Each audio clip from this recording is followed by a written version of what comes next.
अस्सलामुअलैकुम everyone, welcome to my YouTube channel.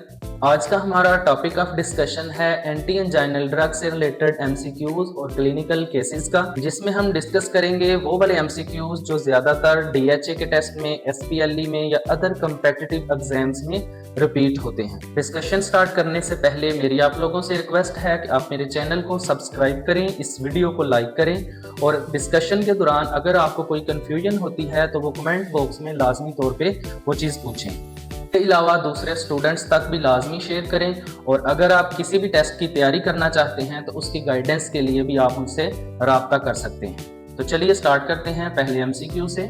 हमारी discussion का पहला एमसीक्यूज है prolonged use of organic nitrates such as nitroglycerin is likely to result in the development of hepatotoxicity, option B है tolerance और option C है aplastic anaemia.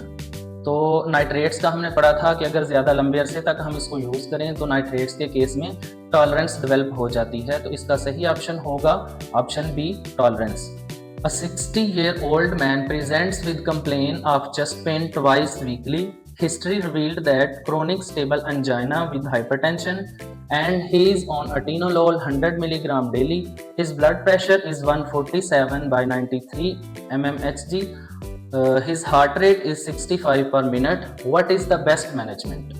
Option A है add isosorbide dinitrate 20 mg twice daily. Option B है add amlodipine 5 mg daily. Option C diltiazem 30 mg every 8 hours. Option D add lisinopril 20 mg daily. तो blood pressure के लिए वो पहले से एटीनोलोल तो यूज कर रहा है, हमें एक एंटी एंजाइनल ड्रग को ऐड करना पड़ेगा। तो इसका करेक्ट आंसर होगा option A add isosorbide dinitrate 20 mg daily. Next MCQ है a 50-year-old male presents with chest pain on exertion relieved by rest. He is prescribed sublingual nitroglycerin. What is the main mechanism of sublingual nitroglycerin? Option A decrease afterload. Option B increase coronary resistance. Option C है venodilation that leads to decrease preload. और option D है increase contractility. तो इसका सही option है option C venodilation, जिसके नतीजे में प्रीलोड कम होता है और अंजाइना को ट्रीट किया जाता है। A patient using nitroglycerin complains of reduced effect after continuous use. What is the best strategy? Option A increase dose. Option B add beta blocker. Option C provide nitrate free interval. और option D switch to IV। तो हमने पढ़ा था कि जब nitroglycerine या जो nitrates होते हैं उनको ज़्यादा अरसे तक यूज़ करें तो टॉलरेंस डेवलप हो जाती है और टॉलरेंस को अवॉइड करने के लिए या कम करने के लिए हम क्या करते हैं कि नाइट्रेट फ्री इंटरवल हमें चाहिए होता है। ये जब हमने लेक्चर पढ़ा था तो उसमें भी डिस्कस किया था कि अगर टॉलरेंस डेवलप हो जाए तो उसको रिड्यूस करने के लिए या अवॉइड करने के लिए नाइट्रेट फ्री इंटरवल जो है वो चाहिए होगा। इस तरह उसकी जो टॉलरेंस है वो कम हो जाएगी। तो ऑप्शन सी जो है वो करेक्ट आंसर है, provide nitrate free interval. MCQ is a 60-year-old asthmatic patient develops angina. Which drug should be avoided? Option A atenolol, option B propranolol, option C amlodipine और ऑप्शन डी ranolazine। इसमें जो correct answer है वो है propranolol, क्योंकि जो patient है वो अंजाइना का पेशेंट है और इसके अलावा उसको एस्थमा भी है। तो जो प्रोप्रानोलोल है वो एक नॉन सेलेक्टिव बीटा ब्लॉकर है और जो नॉन सेलेक्टिव बीटा ब्लॉकर होते हैं वो ब्रोंकोस्पैज्म काज करते हैं, स्ट्रेस रिलेटेड ट्रेमर्स काज करते हैं।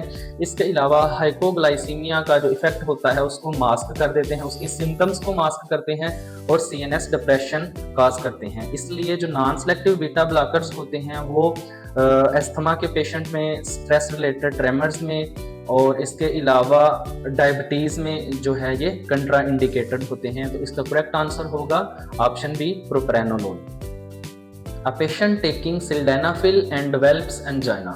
What drug is contraindicated? Option A nitroglycerin, option B atenolol, option C diltiazem और ऑप्शन डी ranolazine। नाइट्रेट्स का और जो सिल्डेनाफिल है इसका एक सीवियर किस्म का ड्रग इंट्रैक्शन होता है। जब इन दोनों को हम इकट्ठा यूज़ करते हैं तो सीवियर किस्म का हाइपोटेंशन या शॉक हो सकता है। इसलिए जो नाइट्रोग्लिसरीन है यानी कि ये एक नाइट्रेट है तो इसको हम तो ये वाली ड्रग इसके अंदर कंट्राइंडिकेटेड होगी। Patient on anti-anginal therapy develops bradycardia and constipation. Which drug most likely to cause these side effects? Patient है अंजाइना का, वो कुछ अरसे के बाद उसको ब्रेडिकार्डिया हो जाता है और कॉन्स्टिपेशन की वो कंप्लेन करता है। जो फॉलोइंग ड्रग्स दी गई हैं उनमें से कौन सी ऐसी ड्रग है जो वो यूज़ कर रहा होगा और उसकी वजह से उसको ब्रेडिकार्डिया और कॉन्स्टिपेशन हो सकती है? ऑप्शन ए है amlodipine, option B verapamil, option C nitroglycerin और ऑप्शन डी है निकोरेंडिल। तो हमने जब लेक्चर में पढ़ा था कैल्शियम चैनल ब्लॉकर्स को, तो जो विरापामिल है वो मोस्टली कॉन्स्टिपेशन और ब्रेडिकार्डिया कॉज करवाती है, तो इसका सही ऑप्शन होगा option B. A patient develops severe headache and flushing after medication. Which drug most likely to cause these side effects? Option A atenolol, option B nitroglycerin, option C ivabradine, option D ranolazine. Headache और flushing जो है nitrates के major side effects हैं, तो इसका option B जो है correct answer होगा नाइट्रोग्लिसरीन, जो कि एक नाइट्रेट की क्लास है। A drug reduces angina by inhibiting late sodium current.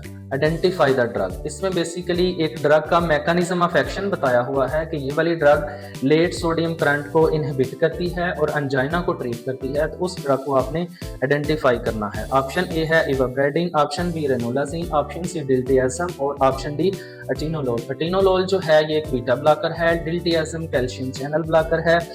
इसका सही आंसर होगा रेनोलाजीन। जब हमने रेनोलाजीन के बारे में पढ़ा था तो उसका मैकेनिज्म ऑफ एक्शन ही यही है कि ये इनहिबिट करती है लेट सोडियम करंट को। Which drug decreases myocardial oxygen demand by reducing heart rate and contractility? Option A nitrates, option B beta blockers, option C ranolazine और ऑप्शन डी है nicorandil. तो इसमें जो ऑप्शन बी है beta blockers, ये myocardial oxygen demand को कम करते हैं, हार्ट रेट को भी कम करते हैं और कॉन्ट्रैक्टिलिटी को कम करते हैं, तो इसका सही आंसर होगा beta blockers, option B. A patient is on anti-anginal therapy but heart rate and blood pressure remain unchanged while symptoms improve. Most likely drug is. A patient है जो एंटी एंजाइनल थेरापी यूज़ कर रहा है, उसका heart rate और blood pressure में कोई change नहीं आया, लेकिन जो अंजाइना की सिम्टम्स हैं वो इम्प्रूव हो गई हैं। तो ऐसी कौन सी ड्रग है जो हार्ट रेट को इफेक्ट नहीं करती और ब्लड प्रेशर को इफेक्ट नहीं करती, लेकिन अंजाइनल सिम्टम्स जो होती हैं उसको इम्प्रूव करती है? तो ऑप्शंस हैं, option A atenolol, option B nitroglycerin, option C ranolazine और ऑप्शन डी विरापामिल। तो इसका सही आंसर होगा ऑप्शन सी रेनोलाजीन, क्योंकि रेनोलाजीन एक ऐसी ड्रग है जो हार्ट रेट और ब्लड प्रेशर पे कोई चेंज नहीं लेके आती, कोई इफेक्ट नहीं करती, लेकिन जो अंजाइना की सिम्टम्स हैं उनको ट्रीट करती है, उनको इम्प्रूव करती है। A patient on nitroglycerin patches show decreased effect after some days. What is the reason in that case? Option A drug resistance, option B tolerance due to sulfhydryl depletion, option C increased metabolism, option D renal excretion. तो इसका सही answer होगा tolerance due to sulfhydryl depletion, क्योंकि जो nitrates होते हैं उनके case में प्रोलॉन्ग्ड यूजेज से टॉलरेंस डेवलप हो जाती है। Which drug is useful in chronic stable angina but not in acute attack? Option A nitroglycerin, option B isosorbide dinitrate, option C atenolol, option D GTN spray. GTN means glyceryl trinitrate spray. तो इसमें जो तीन drugs हैं atenolol के अलावा, ये तीनों nitrates की क्लास से बिलोंग करती हैं। तो नाइट्रेट्स जो है मोस्टली हम अक्यूट अटैक में यूज़ करते हैं, लेकिन जो एटिनोलोल है वो क्रोनिक स्टेबल अंजाइना के लिए यूज़ किया जाता है, तो इसलिए ऑप्शन सी इसका करेक्ट आंसर होगा। Which drug is best in patients with low blood pressure and angina and what is the reason? Option A nitrates, option B beta blockers, option C रेनोलाजीन और option D amlodipine. इसका जो सही answer है वो है रेनोलाजीन, क्योंकि patient जो है अंजाइना का है और उसमें पहले से ही ब्लड प्रेशर लो है, तो हमें ऐसी ड्रग सेलेक्ट करनी है जो ब्लड प्रेशर पे, हार्ट रेट पे कोई इफेक्ट ना करे, लेकिन अंजाइना के सिम्टम्स को इम्प्रूव करे। तो जो रेनोलाजीन है वो एक ऐसी ड्रग है जो कि ब्लड प्रेशर पे या हार्ट रेट के ऊपर कोई इफेक्ट नहीं देती, लेकिन अंजाइना के सिम्टम्स को इम्प्रूव करती है। तो इसका सही आंसर होगा option C ranolazine. Drug is useful in vasospastic angina. Option A propranolol, option B diltiazem, option C atenolol और option D metoprolol. तो इसका सही आंसर होगा diltiazem. Which drug opens potassium channels? Potassium channel openers की classification पढ़ी थी, तो उसमें एक ही ड्रग थी। ऑप्शंस देख लेते हैं, रेनोलाजीन, निकोरेंडिल, एटिनोलोल और इवाब्रेडिन। तो जो निकोरेंडिल है ये पोटाशियम चैनल ओपनर है, तो इसका सही आंसर होगा option B nicorandil. A 62-year-old male with stable angina plus erectile dysfunction is taking sildenafil. He presents with acute chest pain. What is the safest immediate management? Option A है sublingual nitroglycerine, option B है IV nitroglycerine, option C है morphine plus oxygen और option D है आइसोसार्बाइड dinitrate. तो इसका जो सही answer होगा वो होगा सी, मॉर्फिन प्लस ऑक्सीजन। क्योंकि पेशेंट जो है पहले से सिल्डेनाफिल यूज कर रहा है इरेक्टाइल डिस्फंक्शन के लिए और अभी उसको अक्यूट चेस्ट पेन है, तो उसके लिए हम उसकी पेन को फिलहाल कम करेंगे, उसको ऑक्सीजन सप्लाई करेंगे।